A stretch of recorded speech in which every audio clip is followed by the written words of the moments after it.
Hi and welcome to another episode of Thrive with Mulungi. Over here, conversations bloom, and today I am so privileged. You might not see it, but I'm like on the inside because I get to host one of the women that has really been of such influence, especially for me and a number of women in the media. And she's none other than radio presenter, former Flair editor. She actually has an instrument that she'll tell us more about before I blunder and call it any other thing. Some of you wake up to her voice, and you probably every first Thursday of the month you find her somewhere, and she's a quiz master. Please welcome with me the amazing Siima. Hey girl, hey. Wow. We finally made this happen, right? Fun girling. Yeah. So bad. Oh, stop. So in this episode, I want to introduce the world to some of my friends. Okay. I am tying on you. Yes. Thank you. I know we're friends properly. Indeed. Yes. So one of the things I want to do this season is to introduce the world to some of the women and the people that have stood with me in my journey. Call it appreciating friendships and celebrating them. And who better yet to start this with you, Siima. You are a powerhouse. You are amazing. And for our affirmation corner, I would like to affirm you and say you are doing amazing. And you are so multifaceted, flawlessly at that, by the way. Alan, please zoom in on the skin, because girl looks good. I'm so amazed to call you friend. Yes. You are an entire package in every sense of the word. And thank you so much for agreeing to do this with me. Thank you for inviting me. What was your first thought when I asked for you to come? To be honest, I panicked a little bit. I'm not a fan of being in front of the camera, but I knew that I would be comfortable and I would feel safe with you. So that's honestly you're the reason. Oh. Yeah, because in front of the camera, you know me, I'm a behind the microphone, behind the scenes kind of person. So yeah, it was just like, I was like, okay, if I'm going to chill with Mulungi on the couch and we have a chat, why not? Let's do it. I blame this weather because we'd be sipping on some raspberry tea or something and bantering. Yes. But let's not tempt the weather. It's okay. And Siima, before we get anywhere, we are going to play a game. Okay. Called 10 in 30. Right. Yes. So you're going to answer my questions, 10 of them, in 30 seconds. Okay, pressure. Is it? I mean, you usually treat us to all those other interesting questions in the wild. Yeah, okay. It's different. Okay, so 10 in 30. 10 in 30. Okay. Are you ready? I'm as ready as I'll ever be. Great. Your 10 in 30 starts now. Lip gloss or lipstick? Lip gloss. Kinyanya or Amapiano? Kinyanya. For real? Yeah. What? I'm tired. The Llanos, nah. Picnic or cinema? Picnic. Complete the sentence. Dating me feels like an experience. Red tip or French tips? It depends. If I'm in my witchy area, I'd go with, okay, you know what? Let's say white tips. White tips? Yeah. Pineapple on pizza or nah? Pineapple on pizza, yes. Street food or fine dining? Street food, if it's strictly Namawajolo chicken or Rolex, but otherwise fine dining. When should Christmas trees go down? Christmas trees should go down on the 5th of January. Why are you hating? I still have mine up. People with childish taste buds do this. People with childish taste buds do not try exotic food. Best thing that has happened to you recently? My mom came home after successful treatment. Oh, congratulations, Siima. Yes. See, you did well.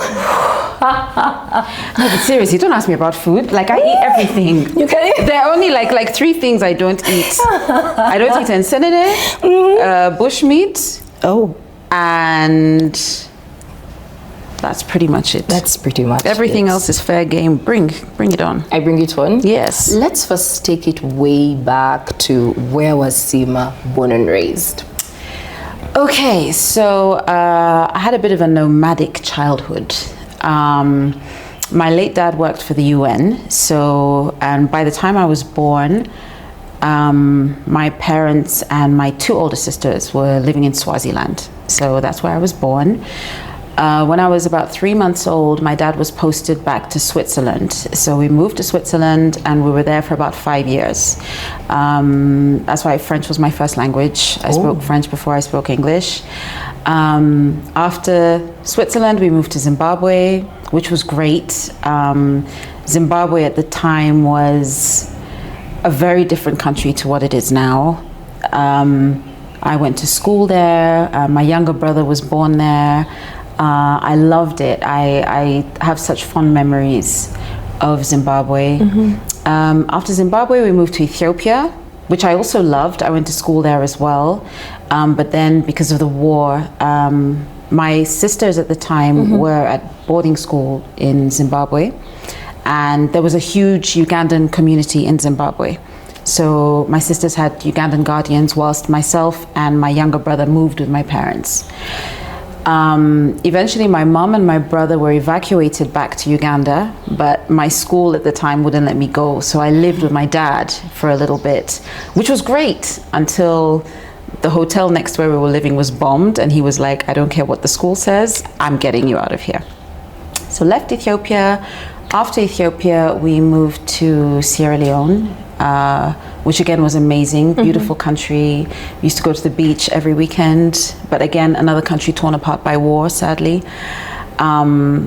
So then whilst I was in Sierra Leone, that's where I completed my primary schooling and then started secondary school in the UK. So it's been if you were to look at you in flesh, yeah, you've gone around the world, indeed. And what don't people know about you that, you know, would probably surprise someone watching this? Because the thing about people in the media, everyone thinks they know us. Yes. Yeah. Shock us, please. I think a lot of people would be surprised because I know a lot of people look at me and maybe hear the way I speak and they say, oh, Siima, you have an accent or whatever, which I don't really think is a thing because everybody essentially has an accent, if you will.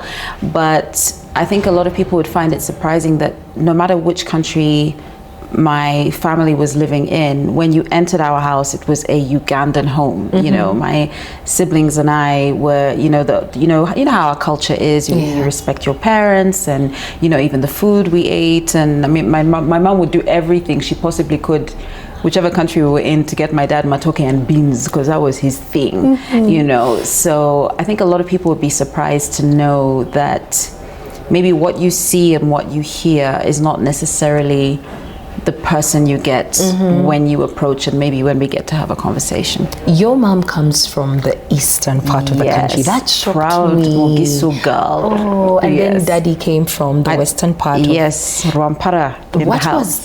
What was that like? I ask this as someone who, you know, when you talk mixed, we think, you know, mixed races, but then there is that beat that some of us have enjoyed where my mom is a Muganda, my dad is a Msogada. Cross culture, what was that like for you? Well, for me, obviously I was the third born child. I mean, by the time I came along, I think my parents had been married for almost 10 years at the time. But I've heard the stories. I mean, my dad did cause quite a revolution at the time. People were like, dude, you're crossing all the way to Elgon, what is the problem? And he was like, listen, this is my person. I mean, a lot of my senior relatives did not attend the wedding. I mean, my parents got married in Kenya because my dad had to leave the country. But I love the fact that he kicked up a storm. Like, it was a little bit rebellious with it. So it did cause a few issues, I'm not gonna lie. But it was never projected onto us as children. I never thought about it. Like, I just knew my dad is from Barara, my mom is from Bale, I'm a Ugandan, and that's it. So even whenever we come back to Uganda, we would go spend time on the farm in Chinoni, see my grandparents. We'd go to Mbale, Nanyira, see my grandma, see my kuku. So it was never really a thing. I think it was only when I had now moved back to Uganda and I was an adult living and working here where people pointed it out, because obviously looking at me, people might just assume, you're just from this side, and people are always shocked when they meet my mom, who speaks Runyankore, makes a shawe, like she's a hardcore Mugisu girl at heart. Yeah, so I love the fact that I feel like I got like the best of both worlds. Love to see it, love to see it. You know, we are a country that, instead of embracing the beauty that is in tribes, now more than ever, we are so divided on those lines. Yes. And a story like yours is very impressive, because it's so easy to walk to someone and just have all these stereotypes. Yes. But I mean, product of meets Elgod. Thank you. Love to see it. Yes. Let's talk about your writing. Sis, flair. Where did that even come from? Were you in a writing club at school? Because I didn't see that coming, but then I remember reading Flair, and I'm like, Siima! I didn't see it coming either. But no, as a child, I was a voracious reader. My parents always encouraged us to read. I used to read a lot. Like, I would just like devour books. And my late dad was a very voracious reader, so whenever he would travel, he'd always, buy us books. So there were always books around. And also, I just used to write little stories. And also, my parents would make me read to them. Like I told you, I spoke French before I spoke English. And when we moved to Zimbabwe, I went to a French school for a little bit, but then my parents were like, no, we have to get her into a school where English is mainstream, because otherwise how's she gonna catch up with the rest of the world? So my parents would make me read to them. So I would have to stand. I remember my mom would make me stand like away from her. That's how I learned how to project my voice, how to, so I used to read a lot, and I used to write all these little stories. And, looking back now as an adult who gets back from work very tired, I don't know how my dad had the patience to listen to my nonsense, because my stories, honestly, they were not good. But I was always encouraged to write and to speak. So when I came back to Uganda, in 2003. Came back to live and work, and I had gone to, interestingly enough, fate is funny, I had gone to Sanyo FM to try out for a voiceover. And that's where I met somebody called Ivan Musoke, who introduced me to Ernest Bazanye. Yes. On Yahoo Chat, I'm showing my age. It's all good. So I used to read Bad Idea. Like whenever my dad would get Sunday Vision, I'd be like, dude, read your paper, just give me Bad Idea. Because I loved Ernest Bazanye. So I met Ernest Bazanye, and we would chat, and he said, you sound like you can write. Why don't you write something? And I was like, Ernest Bazanye is asking me to write something? So I came up with this story. I had this really random story about this girl who was working in a corporate setting, and she had a female boss who was very, very difficult, and she believed that her boss was like involved in voodoo and stuff. It was just very random. So anyway, Ernest liked it, and I got a column in the New Vision. So I would write for them, weekly. It ended for reasons I probably will not go into now. All right. But eventually, years later, I got back to the New Vision because I went back to do a voice test at Vision Voice. I was hired as a freelancer, and then eventually sort of climb my way up the ladder because I work very hard. You really do, girl. So you really do. Flair magazine, it was a shock, and of course it came along, in tragic circumstances, because the editor and the founder, Ketura Kamagasa, had passed away. So I remember one day at that time, I was actually working, I was still doing the breakfast show. I was doing XAM with Rudende and Libolo Chai. And, but I had moved to marketing because I was heading the creative department. So I would do the breakfast show and then sit in marketing. So one day I get a call at my desk, and it was Robert Kabushenga's PA, and she's like, Robert wants to see you. So I was like, hey, God, am I in trouble? What have I done? So I go to his office, and he's like, yeah, so I think you'd be really good for this. I think, you should apply for this job. And I was terrified to step into Ketura's shoes. But I said, you know what, let me just dive into it and do it, because it gave me a chance to write. It gave me a chance to maybe change the magazine. We were looking at a younger demographic as well. So yeah, that's essentially how I got into Flair. I've talked you all the way around, but we get there eventually. I mean, what is life if we understand it forward? It definitely all makes sense as you narrate it backwards. Talking Flair and the media, what is it like being a woman in the Ugandan media scene for the time that you have been in here? Wow. It's not easy.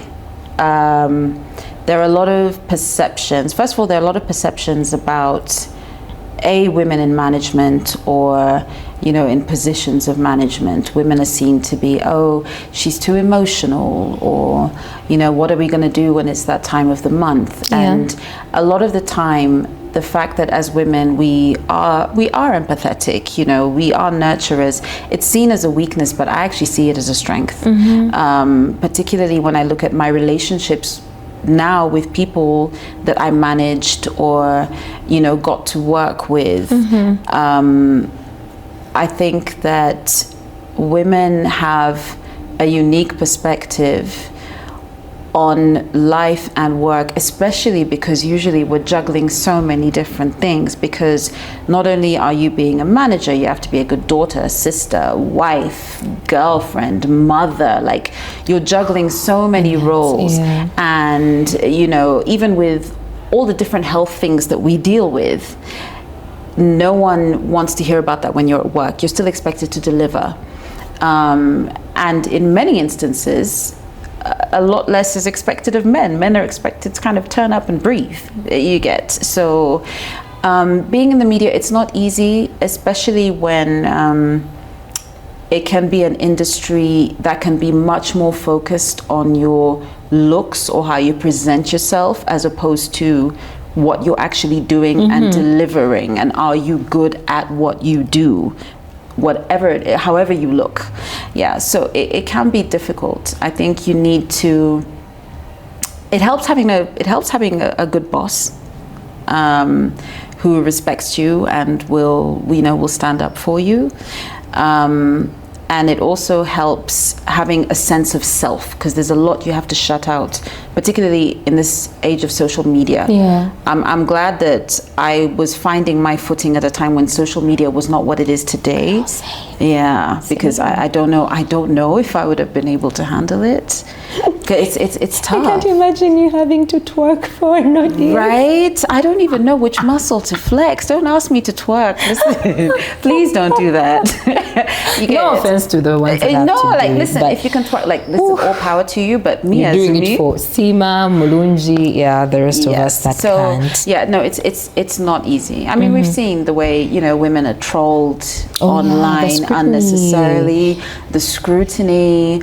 So I imagine it is very, very tough. I remember when you had joined Now Where You Are doing the breakfast show, one of the complaints that a number of Twitter people had was, she blocked me.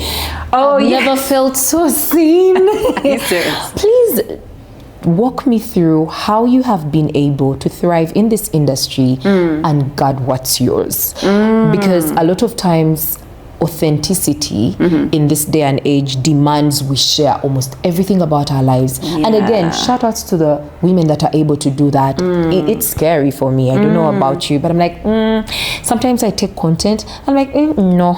Then I send it in like a friend group, because unlike our counterparts, women do not, we can't make mistakes. I mean, anything that the public deems as a mistake. But how have you been able to thrive but then guard yourself? And probably someone might be watching and they want to get into the thick of things. Like you said, some of us got to make our mistakes, we got to cover our parts outside social media. I'm glad the tabloid culture had gone down by 2025. When I joined radio, I would have died. But how have you been able to maneuver and stand out? Oof, that's a great question. I think the first thing I would probably think of is, by the time I was sort of, navigating, social media. Of course, Twitter is my space. I struggle on Instagram. I have a TikTok account, but I don't use it. I'm just there to look at pictures of dogs. But I think primarily the one thing that helped me, and I cannot take credit for it, is that I just happened to be a certain age by the time it really blew up. So I already kind of had a sense of myself, because you'll find that a lot of people seek validation on social media. I didn't need validation on social media. I didn't feel that I needed it. Also, I have a very tight circle of friends. I'm, very grounded in my family, and also I'm a homebody. I'm my best time. Bring the other one. Oh, the other one. Sorry, twins. Honestly, my favorite thing is just chilling outside on the gazebo, having a glass of wine, listening to some music, reading a book, and my dogs are right there. That's my best thing.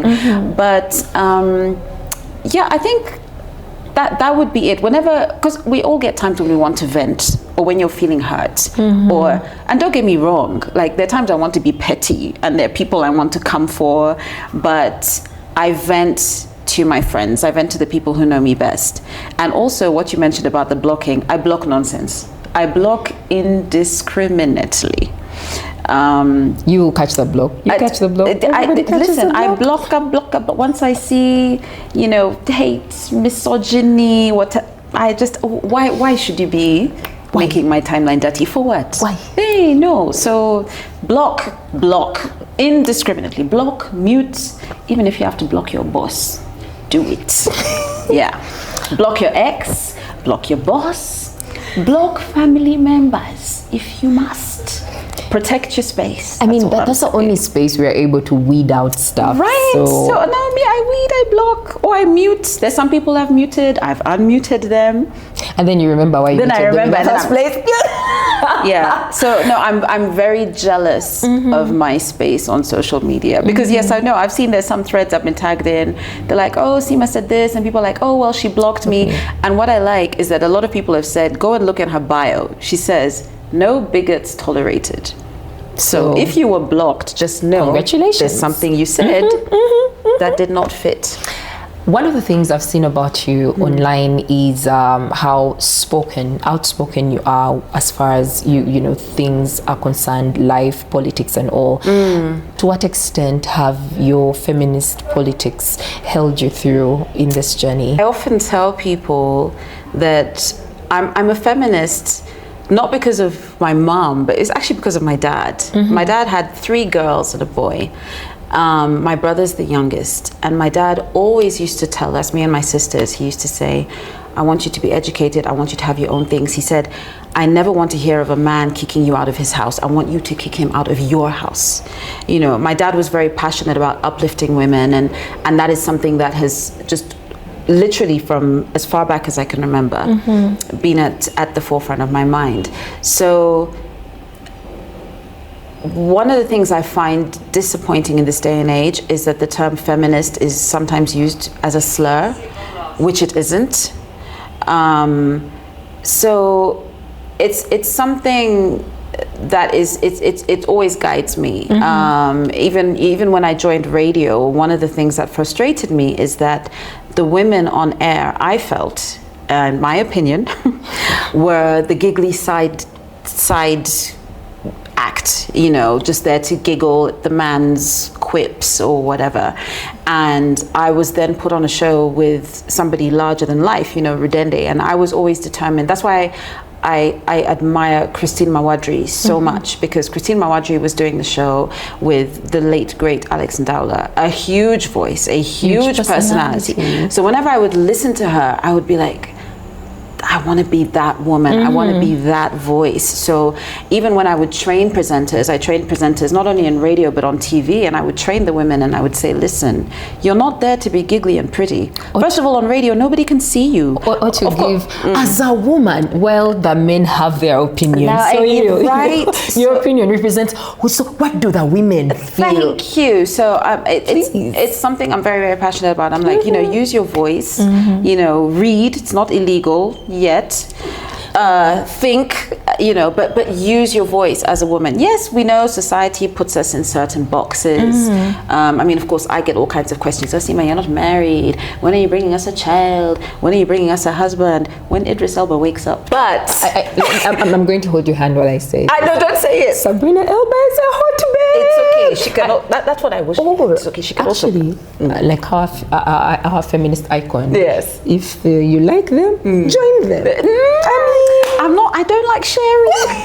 I believe he will come to his senses at some point. Idris Elba, okay. You've been summoned. If not, there's always Aldous Hodge. But anyway, so no, I feel very passionate about using my voice as a woman, and sort of encouraging young women, young girls to stand up. I'm always amazed by the women I see online who are, activists and feminists and speaking up and shooting down, the toxic trolls. We live in a crazy dark time, but we also live in a great time with a lot of possibilities. And amazing people.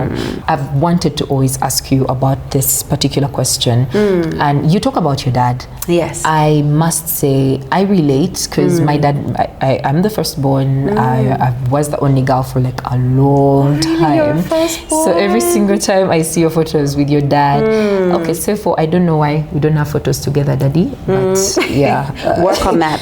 He needs to work on it today. No, you take the initiative, you do it. You are one person that openly talks about grief and how you talk about your dad. I could count. If I had $1 for every time you mention your dad. Yeah. Can we go there a bit? What is it like grieving someone you loved like that? Because I love my dad. I think I fight most with my dad than with any relationship, or we fight. When we fight. Are your personalities very similar? That's ish until they're not. But like I can't imagine what life would be like without my dad, and then yet you always openly talk about, you celebrate him, but also you recognize what loss it was to lose him.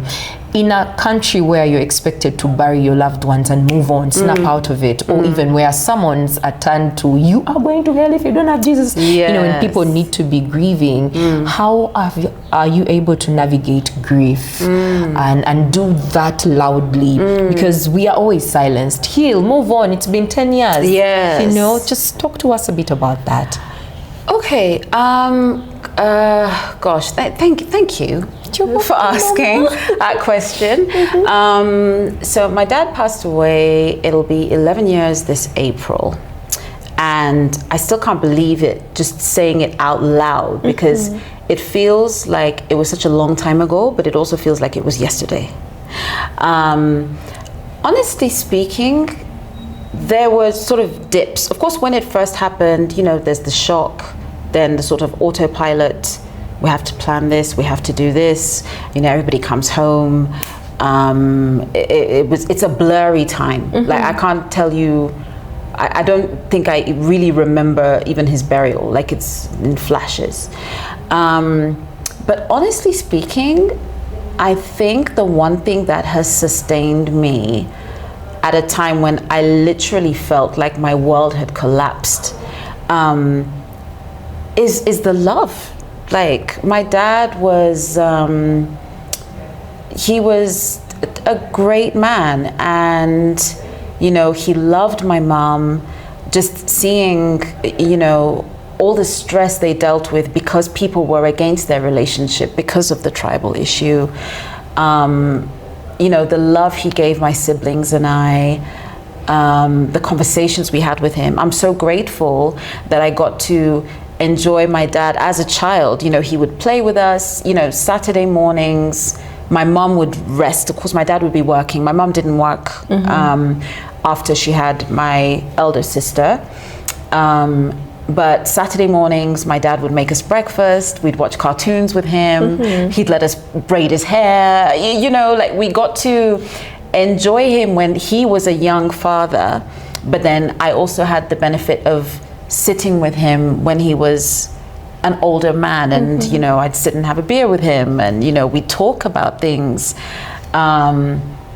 So I think and also the gifts that he gave us, like I told you about the books. Yes. My dad loved music. A lot of the music that is, the soundtrack to my life is music he would play in the car when he'd take us on road trips. And so as much as the grief is there, one thing I've learned is that grief, it doesn't lessen, you just learn how to carry it. Yeah, so it doesn't, it's not like I'll be like, oh, it's 11 years now. Yeah, anyway, he went, he's in a better place. No. It's still there, and it will always be there. There'll always be this massive hole in my life because my dad is no longer here, which again is natural. I mean, he's a parent. It would have been worse for him if I had gone first. You understand? Oh, yeah. Yeah. So the one thing I've learned about grief, which I'm still learning, is that it doesn't lessen, you just learn how to carry it. Yeah, you just learn how to carry it and to just celebrate the person. That's why I celebrate my dad all the time. Whether it's his birthday or not, I talk to him, I'll play songs that he loved. I'm grateful for that, yes. And what I would say to anybody, I mean, obviously your grief is unique because even though my mom lost her husband, my sisters lost their father, my brother lost his father, we all lost him differently, if that makes sense. Yeah. So your grief is unique. So we are together in our grief, but it's also singular, if that makes sense. Yes, it does. Yes. And thank you for, always reminding us that it's okay to grieve your loved one. It's okay, and you should. There's no timelines to these things. There is none. And we shouldn't have to be strong and all. Cry when you need to cry, laugh when you need to laugh. Talk to people who also remember the person. There's little things you can do to remember them. I mean, I believe in signs. I remember, because my dad passed away on a Wednesday night, and the very next morning, I remember I'd called KK and Rudende to tell them I couldn't make it to the show. So the very next morning, it was like 7 a.m. So I had stepped outside. Of course, I knew now relatives were going to start arriving. People were going to be coming home. And I'll never forget this. I stepped out of my kitchen, and there's a rosemary bush. And I was suddenly surrounded by butterflies. Butterflies, like they were everywhere. And I truly believe that was my dad. That's why I love butterflies. I have a butterfly tattoo here. I have one on my back.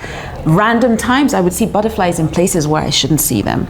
And I just felt that was him telling me, look, you know what? You're going to be okay. Yeah. And we love to see it. Yes. I would like to go back to KK and Rudende. Yes. Not just radio? Not radio. Not radio. Yes. How? Like we could talk about this for forever, but I think what I've wanted to ask is the chemistry, the madness. How did that even come about? Are we going to have a new episode? Asking for very many others? Oh, I'd have to consult my lawyers. No, I'm just joking. I'd have to consult the lads. But we can bribe Rudende with food. He's always angry. It's very easy to bribe, by the way. Just feed him. Okay, Not Radio came about, honestly, purely by accident. But when it comes to working with them, I met KK first. KK had just come back to Uganda. I think he'd been doing radio in Rwanda, so he joined Vision Voice, and my boss at the time was like, oh, this KK, he's legendary. He was on Sanyo FM, so we were all terrified of him. But KK, he's a very humble guy. So I started doing radio with KK, and we actually clashed quite a bit, because at the time I was still very green, wet behind the ears. So I'd always have my notebook in studio, and KK is very much flying off the cuff. So one day I remember he said something on air. So I waited for the mics to be off, and then I blasted him because I thought it was so outrageous. And then he blasted me back, and he was like, can you just relax? Like, we had a huge fight. But then after that, everything was kawa, because I was like, okay, I'm just gonna relax a little bit. Yeah, and then how I met Rudende was KK told me, he's like, I have a really good friend, and I think he'd be really good on radio. He's funny, he's intelligent, all these things. So Rudende comes in, and I remember the first time I met him, I was annoyed because he had really nice hair. Like, now he shaves his head, but really had like really nice hair. And I was like, look at this hair wasted on a man. So the same way they have eyelashes. Can you imagine? But for us, we're here fighting. Anyway, so Rudy goes into production, I had given him a few things because I was station manager at the time. So I said, okay, you're going to do a voice test. And to this day, I think that was, God, it was definitely more than 10 years ago. It's the best voice test I've ever heard. Rudy absolutely killed it. So I was like, yeah, this guy is great. So the three of us started working together, and I don't know, the chemistry just worked. I think also because we hung out together. So it got to a point where I could tell if Rudy starts a sentence, I'm like, I can see where he's going. So he's like, he passes the ball to me, I know what to say, then I pass the ball to KK, like, because we hung out, like we were friends. Okay. We were friends. So I think that's really what helped. So with Not Radio, at the time, I think KK had left radio. I think I was still doing radio with Rudy. I might have my times mixed up. I'm getting old, forgive me. So it was actually DJ BK. DJ BK, I'd gone to see him. He was working at Blue Flamingo at the time. I'd gone to see him about something completely different. And he was like, Siima, we need to get you, KK, and Rudy back in the studio. Like, what are we doing? So I was like, okay, tomorrow I'm free. He goes, tell the guys, you come in, enter studio, let's see what to do. So the three of us turn up, no plan, no script, no direction. We just had a conversation, and it worked so well. We were like, let's do it again next week. And let's do it again next week. And let's do it again next week. So we got into the Not Radio formula, and boom, before we knew it, we had a podcast with 5 seasons of nonsense, but it was like really good madness. fun. It was really, really good fun. So that's one of the projects I'm most proud of. Just, you know, working with those two idiots of mine. It was fun. Real quick, tips on chemistry, especially for us who work on radio. You know, I don't know what radio training looks like nowadays. I remember for us it was very, very gruesome. You had to either get it or not. So any tips you'd give to someone if they probably have a co-host dynamics? You need to hang out with them outside of work. It's very, very important because, especially because, I mean, whichever show you're doing, but I mean, particularly, you know, when you're doing breakfast, you need to have energy. There are days when you're down, you're tired. You're going through life. You're going through, life is lifing. So you need to know this person well enough to pick up and carry them when they can't quite work through it. There are days when I just don't have the energy, and Rudendi's like, you know, it's Caban, I got this, and vice versa. So you get to know your person. It shouldn't just be the 4 hours or 2 hours that you're in studio together. Hang out with them. Do you know their family? Like, I know Rudendi's mother, I know his siblings, you know, so get to know your person outside on a human level, outside of work, but also work as a team. I've seen situations where co-hosts have either sort of snitched on each other, or maybe you feel this one is getting more attention than me or whatever. You'll end up killing the vibe of the show. So just be an adult, you know, have that conversation, but also hang out with them outside of work. And when you're hanging out, don't talk about work. Chikala slaps different with your co-hosts, right? Among other things. Talk about it. It real quick does. Caban's wedding. Yeah. Are we ever going to have? Hi, Bernard. Are we ever going to have an anniversary? Yes, because that was one of the things that you got to do that I think was out of the usual Siima things to do. And you did that for a good cause. In case you don't know what you're talking about, just go to the hashtag Caban's wedding. Are we going to have an anniversary twice? Well, I mean, I don't see why not. I mean, of course, my husband Bernard is, you know, he's very busy and important. But colleagues, the anniversary would come. But yes, I mean, why not? Because honestly, and like that thing happened completely in tricks. To this day, I still can't believe it happened. My mother was not thrilled because she wants a real one. So I can imagine. It was difficult explaining it to her. I tried to pass it off as a Halloween party. I was like, you see, it's a Halloween party, but I'm dressed as a bride. And she was like, no. She goes, my child, I know.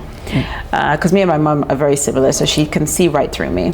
But yeah, I mean, the Caban's anniversary, why not? I mean, I still think it's amazing, and it always warms my heart that Ugandans came together to raise money for Lulu to, you know, complete her degree. I mean, we raised what, 7.2 million shillings. Oh, wow. I still can't believe it. I still cannot believe that we got twirled in tricks.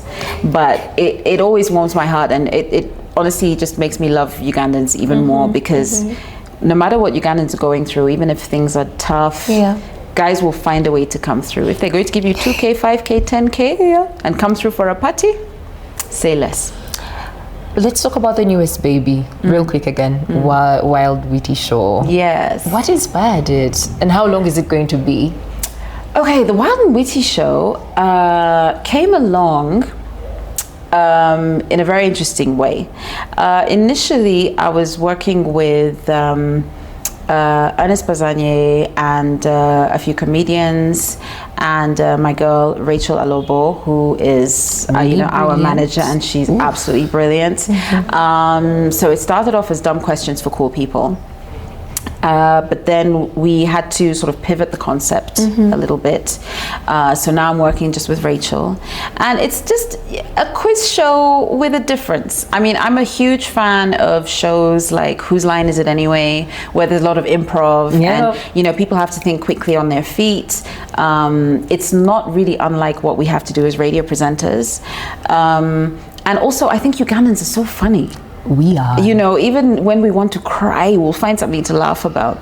So we wanted to give a platform for a different type of quiz, and also just to hear from, you know, different Ugandans, people who are not feeling too shy, or maybe they've put in 1 or 2 and they're feeling confident and they want to step up to the stage and give their answer. That was the angle behind it. So yeah, shameless plug, the next one is on the 3rd of April, Thursday, Shisanyama Village, Bugolobi. Entrance is free, be there or be square. So yeah, we just like to have fun, and it's always such a vibe. I mean, you've been there, this girl always kills it. If you see Mulungi at Wild and Witty, just know that it's likely your team is gonna lose, because actress, comedian, everything. I mean, thank you for creating a platform for some of us to just be silly and enjoy it. As we wrap this up, because I believe you need to go and prepare for tomorrow or whatever. As do you. What does thriving mean to you? Thriving, I would say, is sort of living my life on my own terms, you know. So being happy, being comfortable,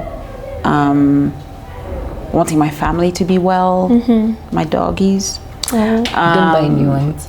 But I want a puppy, like just want the ones you already have. Okay, no, I do. I want them, but like another one. But you're diverting.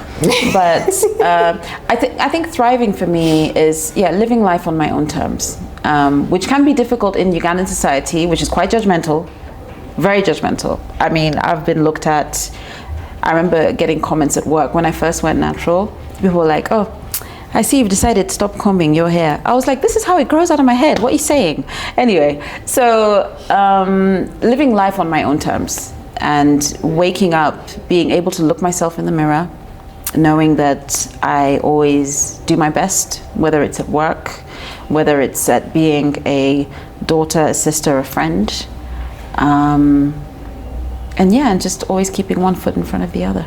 Please tell those guys to subscribe in French. Oh, wow. Low blow? Low blow. But we shall come back to that one. Yes. But yes, can you subscribe to our channel, please? If you're watching this, what are you doing? Can you subscribe? It costs you nothing. It's just a click. Must we ask you for everything? Hurry up, click. But also go and follow the Wild and Witty show on. I've seen the Instagram, Twitter as well. Twitter, TikTok.